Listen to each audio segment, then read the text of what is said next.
Si Steffi, not in good terms sa kanyang family. Si Linel, ang nanay niyang social climber. Ang concept natin ngayon ay isang magandang relationship ng mother at daughter, ha? Kaya-kaya. Gusto ko maayos yung mga shots nyo. Dapat bongga pa rin ang cinematography. Steffi, anak. Tama na. Tama na.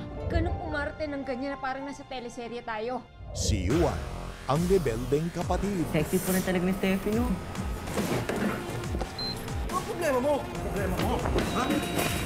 Bakit? Kamag-anak mo si Steffi? Hindi!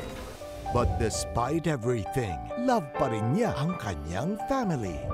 Ayan, sa'yo na yan. I don't need your money. Ayoko yung umasa sa perang sumira ng pamilya natin. Bakit ako sinisisi mo? Maging happy pa kaya ang family ni Steffi? My Love from the Star! Lalanding na ngayong Lunes sa GMA Telebabad.